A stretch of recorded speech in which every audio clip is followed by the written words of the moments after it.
Man, I saw somebody killing red spiders a few years ago. I had to report him for bug abuse. Roll the fucking intro.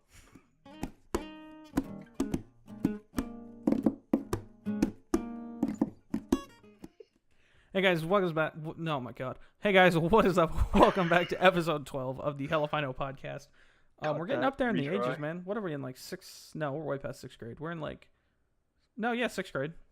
Yeah, Fuck if I know. it's about sixth grade. All right, guys. Today we got kind of a full one. Not a lot of news, I don't think. Just kind of a. Well, actually, no. There technically would be news in the last segment that we'll get to. First off, we're going to talk about RuneScape because we've both been playing old school RuneScape recently. Shit. And then we're going to talk about the Pokemon League because we have some big updates with that. The other series on this channel, the only other series. And then we're going to do a new segment. We're going to talk about sports in an episode of the podcast, and we're going to see what you guys think. If you want, we can separate it out, but right today we're just going to run it with this podcast and see how it goes.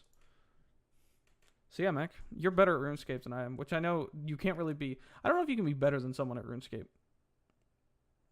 No, I just think it. I've had more time into this session, or this account than you have, I guess. Would probably be the right way to word it. I did like that we had unique ways of making money, though. Like, yeah, you had like your okay, so pretty much, if you've lived under a rock or you've woken up from cryostasis, Walt Disney, I'm looking at you, and you're not sure what we're talking about. There's this game, and it came out in the 90s, and it was incredible. It is incredible. It's called RuneScape. It was like WoW kind of took over. I think World of Warcraft became more popular because it looked more modern and it was a lot. I would say it's bigger in a lot of ways. Yeah. But I would also say that it took a lot. It stepped on stones that RuneScape found in the past so that people could keep going. And then RuneScape kind of tried to become WoW in a lot of ways with the newer updates. But I think a lot of people were like, I like that nostalgic feel. It's like playing your NES again. Like, you're not looking for the most modern thing. You're looking for something you enjoyed doing. So, yeah, old school RuneScape is the best RuneScape. Also, RuneScape's a lot more passive than WoW. Like, you're pretty active in, even when you're just milling quests, you're pretty active in WoW.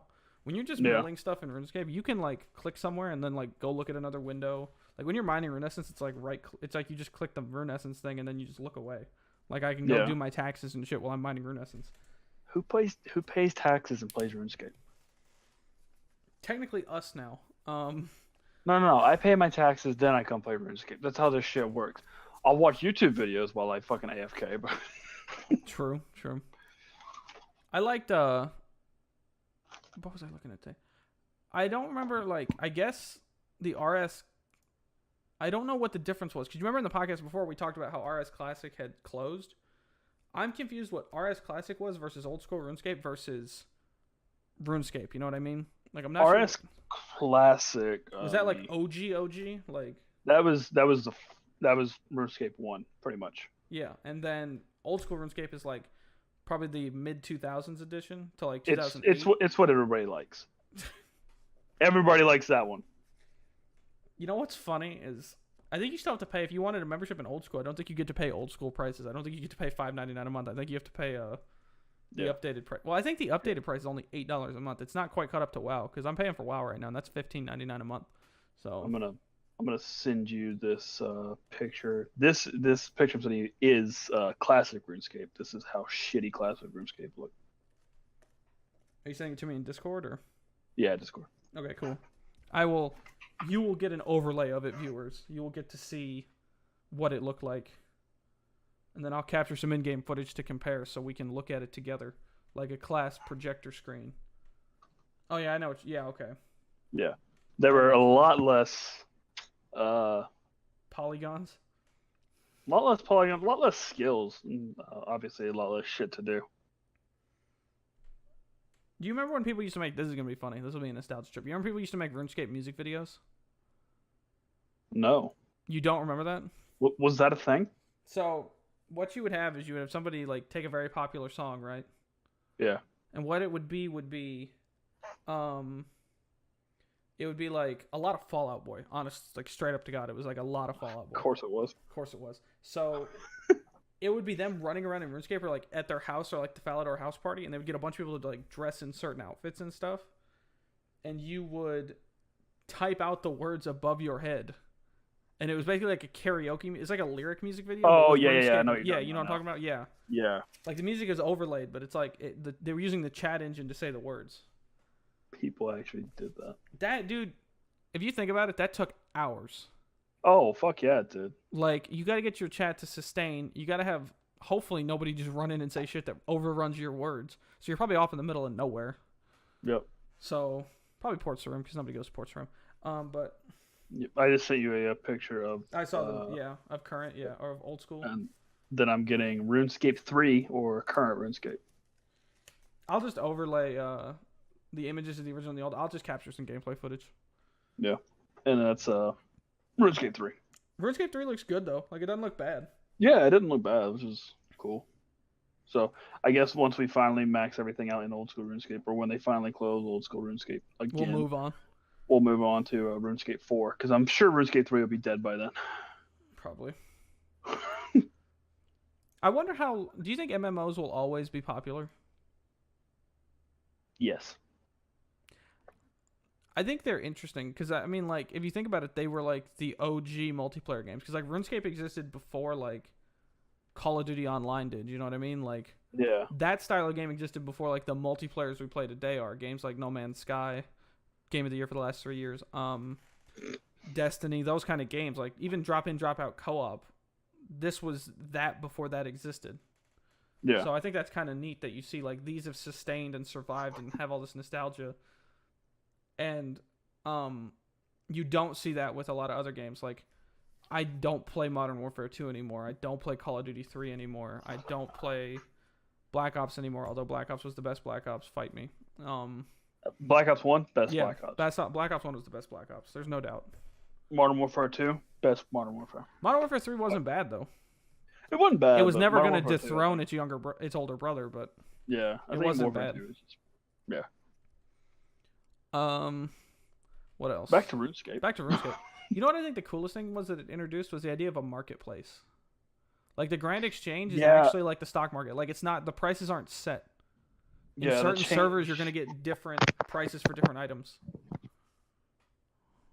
Yeah, they literally change like every 10 minutes. That's really cool. And you have to, if you're, because there's certain ways to make money. Actually, there's a lot of ways to make money.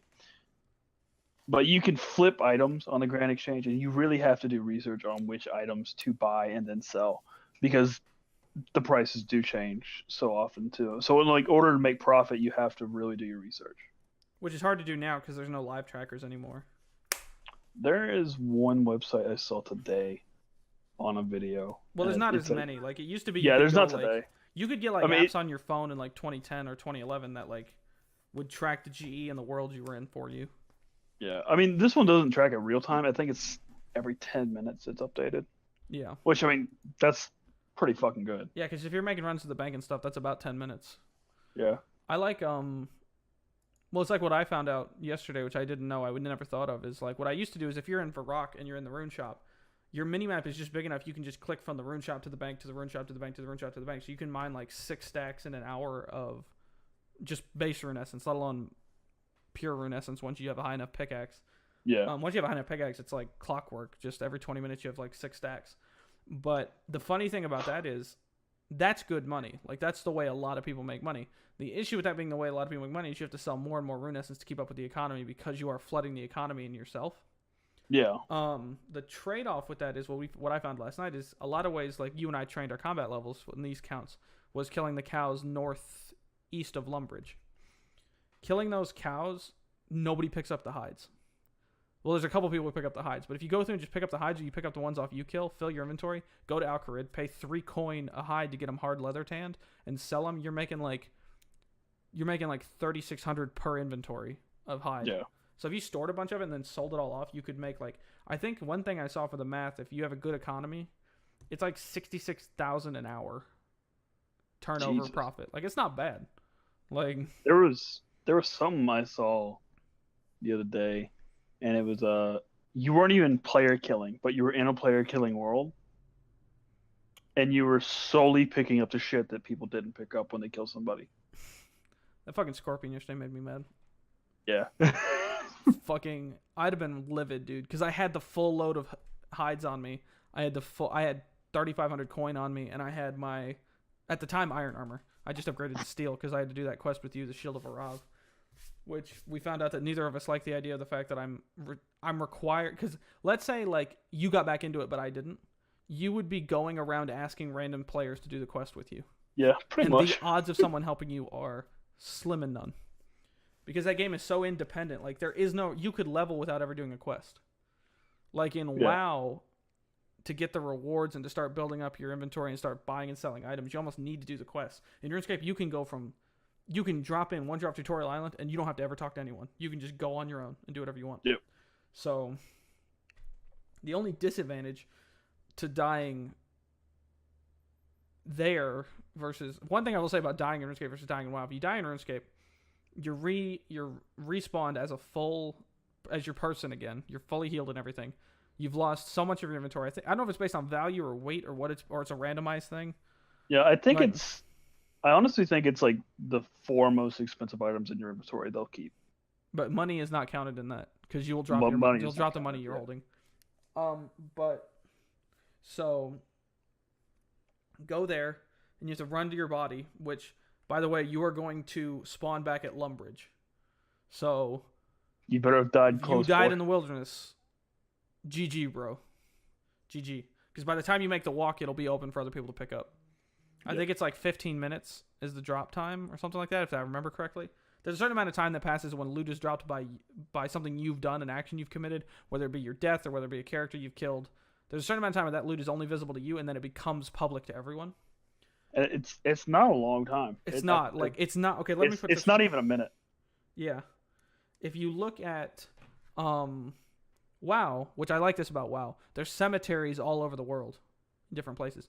If you die, your ghost respawns at the nearest cemetery. You run to your body, which could be in danger, and you're gonna respawn at your body, and you can get your inventory back, and you're still in danger. If your body was next to an enemy, you need to run because you don't heal with full health. You heal like a third of the way, I think. If you go to there's resurrection spirits at cemeteries. Now this is the trade-off that Mac will like because there is a punishment for deciding to just go to the resurrection spirit. Yeah. If you go to the resurrection spirit, every item in your inventory will take damage, conditional damage, and you have resurrection sickness. So there's no reward for killing you, but you're like 25% easier to kill. Like you do like way less damage also. That I do like. There is a punishment for not going and finding your body. Now sometimes you put your body in such a bad situation that there is no choice. You're going to have to go like if you fall off of certain cliffs, there's no going back there. Like you'd have to hike all the way around and all the way back, and it's like you might as well have just done it. So a lot of times what I'll do is I'll just pay the price, take the damage, then just go to the exchange, go to the grand market. I don't know, I can't remember what it's called in auction house. Go to the auction house in a city and just chill there, sell stuff, and you can just go to a smith, any armor smith or weapon smith, and they can repair all your items for you, but it'll cost you money. And when you get up into the higher armor tiers, that gets more and more expensive. Like I think I have a level 60 dwarf paladin right now. If I use resurrection and I have to get it fixed, which it's only taking 25% damage, it's like 20 or 30 gold. Which 20 or 30 gold in World of Warcraft is probably 9 or 10k in RuneScape. Jesus. Well, because there's copper, silver, and gold in World of Warcraft. There's like 3 levels of change, so it's expensive. Once you get up into gold, it's expensive. You have weapons that cost 10 or 20k in gold. I'm actually going to see if you can convert. You talk for a little bit. I'm going to look up and see if you can convert Warcraft money to RuneScape money. What if I don't want to talk for a minute? Well, I want you to. Glad that Dr. Pepper would open. This podcast not brought to you by. So yeah, fucking RuneScape Gold is fun to do. Just not gold, but making money in RuneScape is fun to do because there's so many different ways.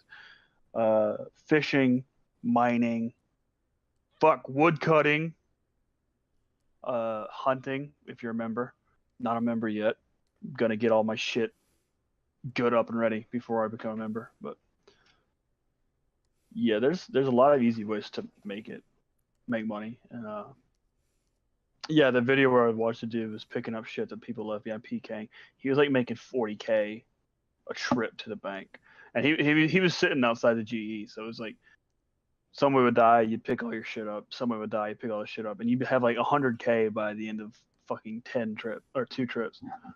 I think he did it within an hour, and he had almost 500,000 in 1 hour, which was insane in the membrane.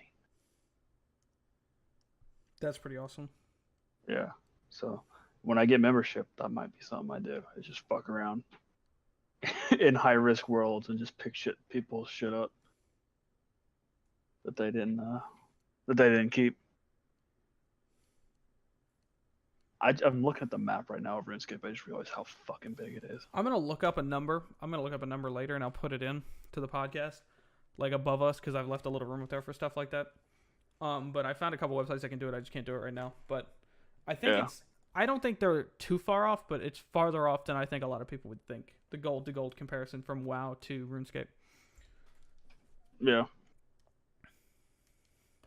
Also, in RuneScape, I mean, like, RuneScape doesn't have, like, legendary items. They're just, like, I guess, like, what you would count as legendary items were, like, those super rare items that you had to do, like, a lot to get. Like, I think the lava cape was one that I think a lot of people always wanted. That, like, animated lava cape. That's probably, like, I would consider a legendary item. Or, like... Yeah.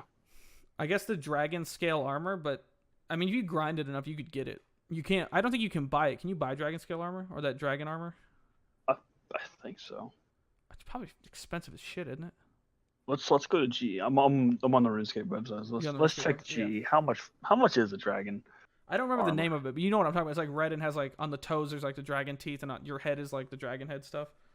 Yeah, it's literally just called dragon armor. Dragon armor. Okay, cool. I'm not stupid. You know what I always wanted to kind of make is an outfit of tree bark armor from like RuneScape, like the bark armor for mages. I always feel like that'd been cool to make. Let's see. The dragon armor leg set is 47.2 million.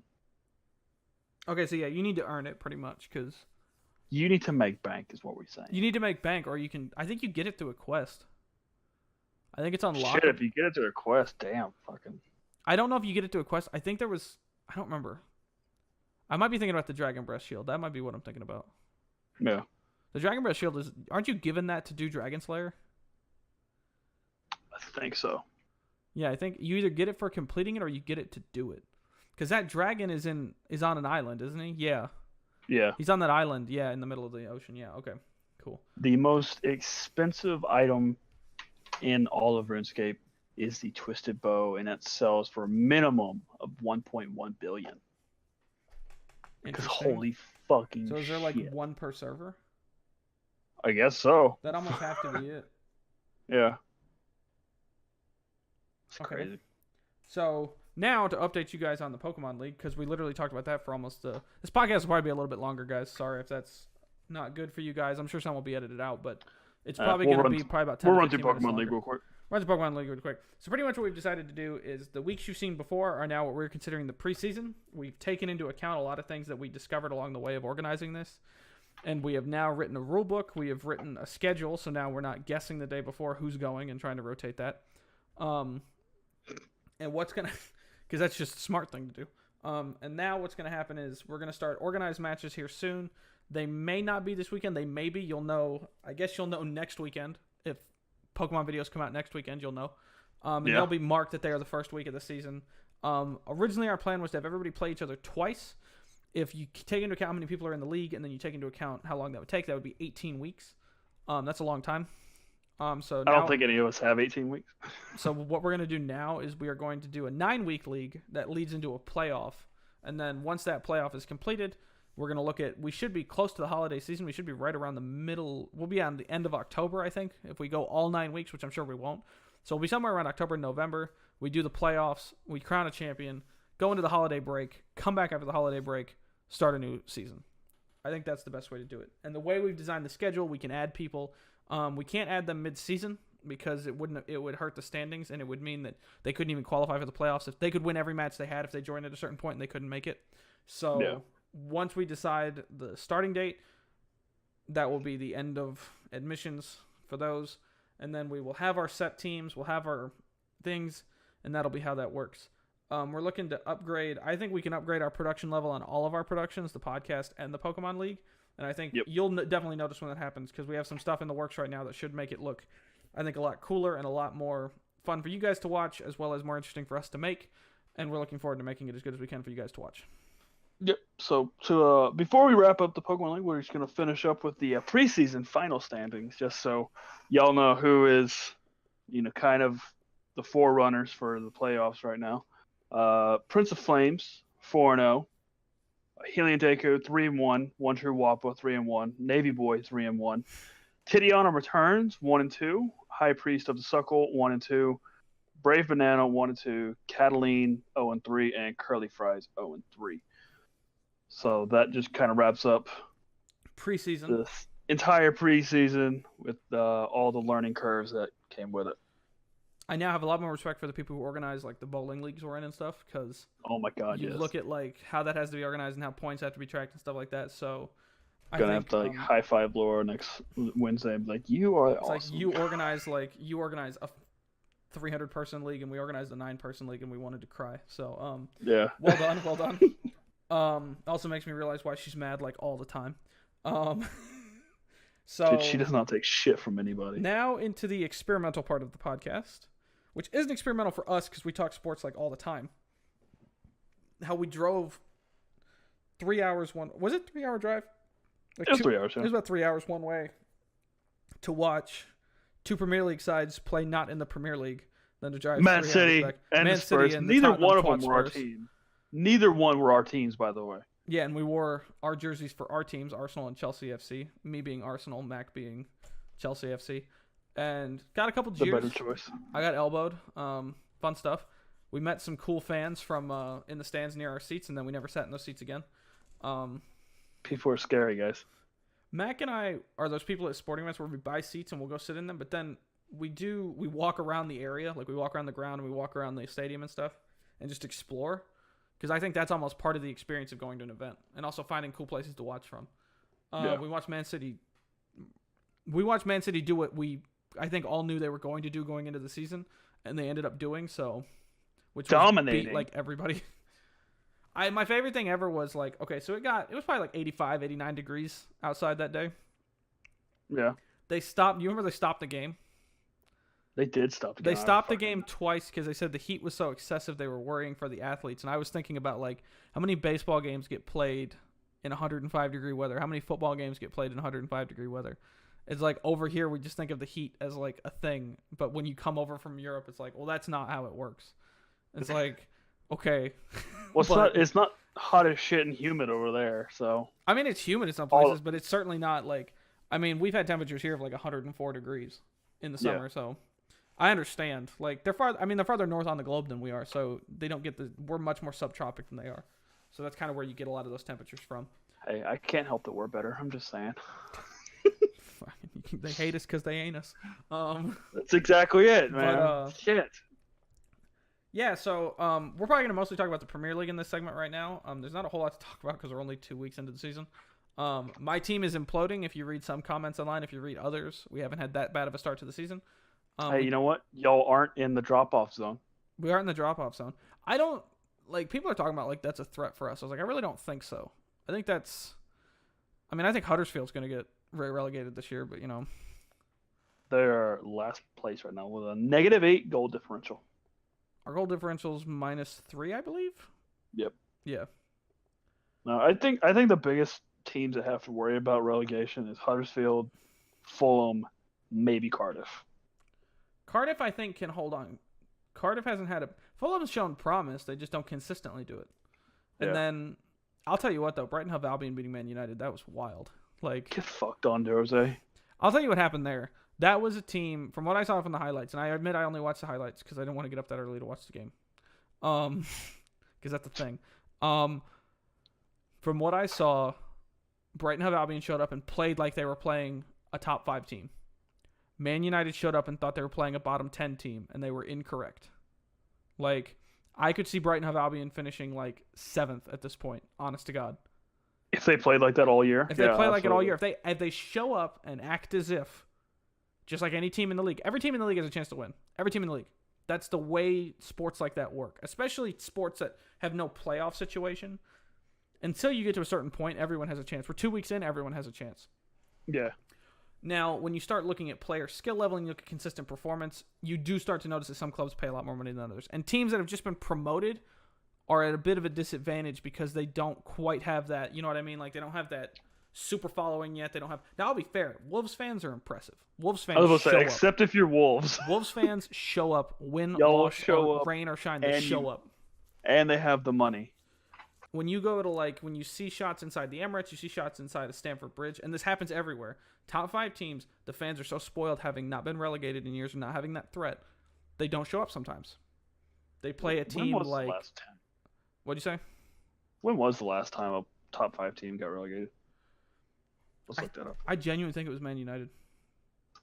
God, I hope so. I think it was Man United. I'm not sure. By the way, all you Man United fans out there, sorry, we just hate Man United. And Spurs. Fuck Spurs. Well, I'm an Arsenal fan. I'm required to do that. You know what's funny, though? Is like I'm a Chelsea fan. I'm a London area guy. If you're a team in the London area, you know what? If you're a top 5 team, you have to hate all the other top 5 teams. That's just like... Or top 6 team, I should say.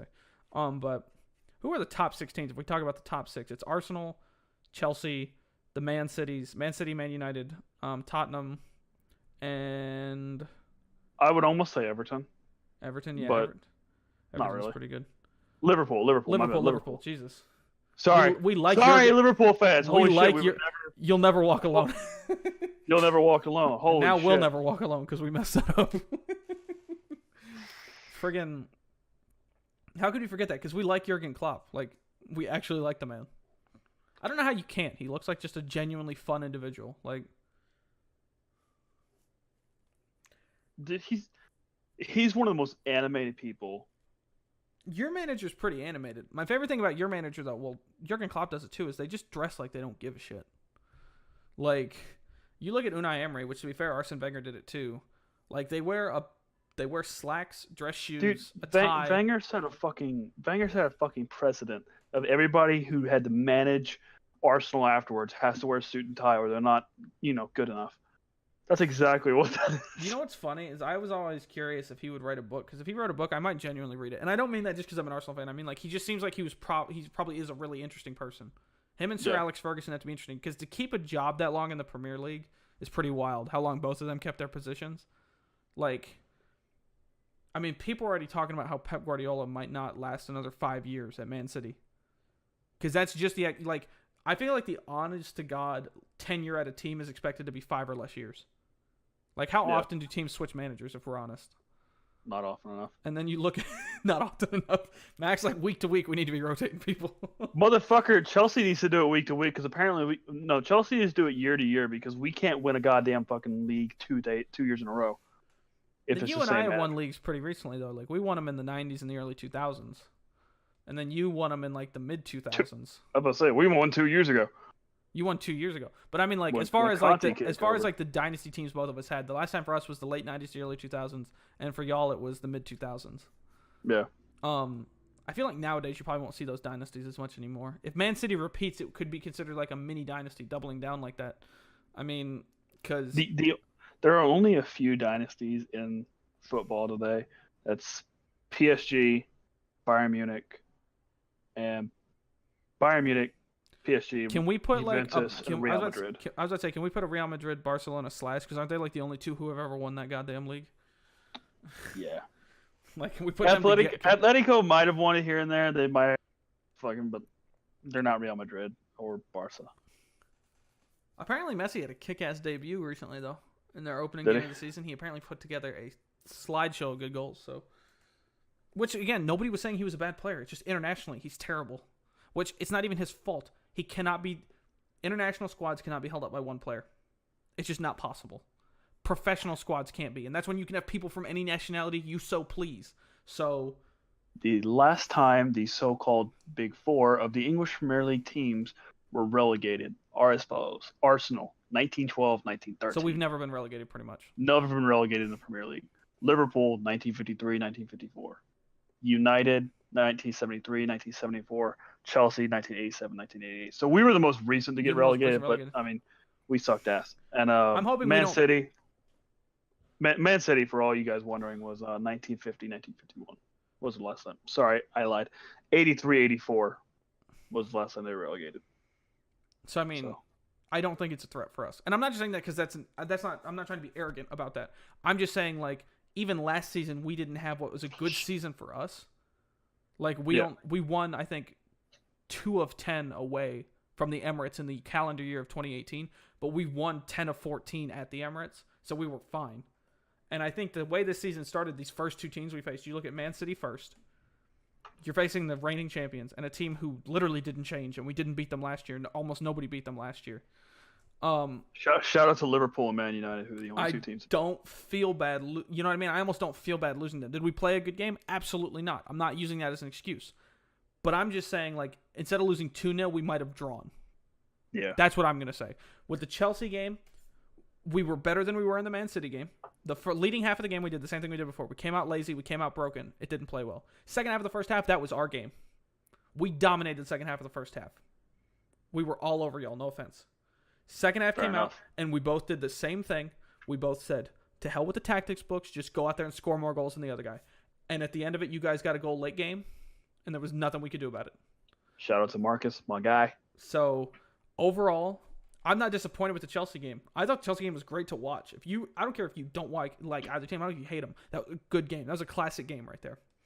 Yeah. Looking forward, we just need to. I think we're looking at what you have is, especially in professional sports, you have tenured players who were, especially in a club like Arsenal where the manager was here for so long. You have tenured players who've spent their whole academy days. You have tenured players who spent their whole careers knowing that Arsene Wenger was the manager of Arsenal. And now all of a sudden he's not there anymore, and it's Unai Emery. And Unai Emery is a much different animal to Arsene Wenger. They play extremely different games. So what you have is you have people who, and what do you do when you're scared? What do you do when you're getting pressed? You go back to your natural instinct. For all these players, that's Arsene Wenger. So they go back to his style of play, which doesn't work in the Premier League anymore. Praise be his name, it doesn't work in the Premier League anymore. So it's going to be a hard switch, but I think we saw moments of it in the Chelsea game, with Mkhitaryan and Iwobi stepping up and getting big goals.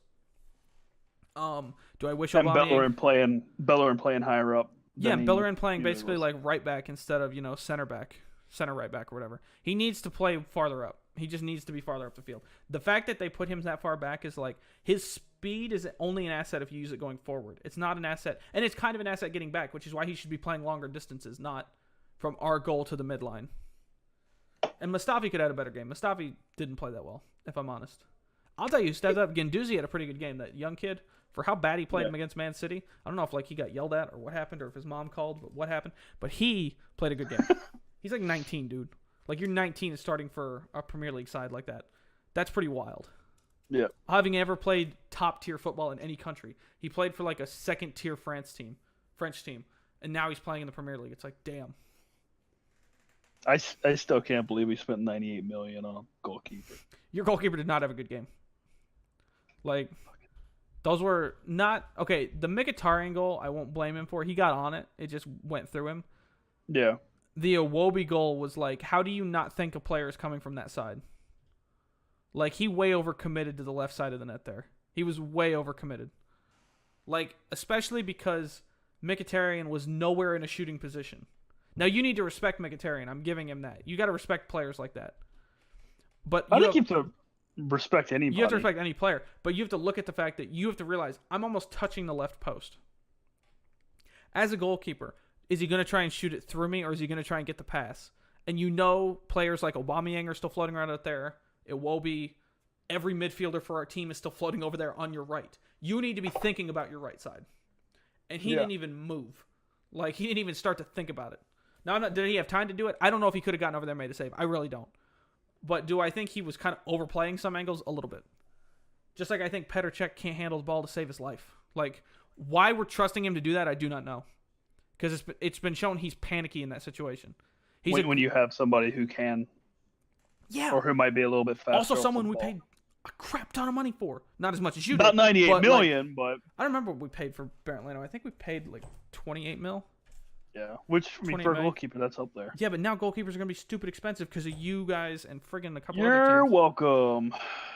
This year was like the year of the goalkeeper. Like, they all got paid over $100 million. Well, not them, but you know what I mean. The transfer fees were all over $100 million, which is just stupid. $98 million for a goddamn goalkeeper.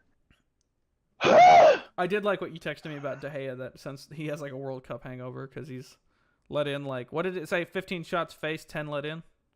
He's let in 10 of 15 or something like that. And my favorite thing, and to all you David De Gea fans out here, I'm going to give you shit because I'm going to give you shit. If you ever compare De Gea to Manuel Neuer again, I will chop your fucking fingers off.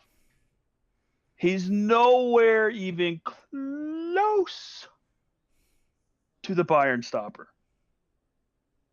Is that your current goalkeeper at Bayern? Yeah. He's the world's quote-unquote best goalkeeper. I don't think he's the best goalkeeper. I think that still belongs to Gigi Buffon, which, by the way, that's the greatest name ever. That sounds like he's a French-Canadian hockey player. He's an Italian motherfucker. You know what's funny? He's Gigi...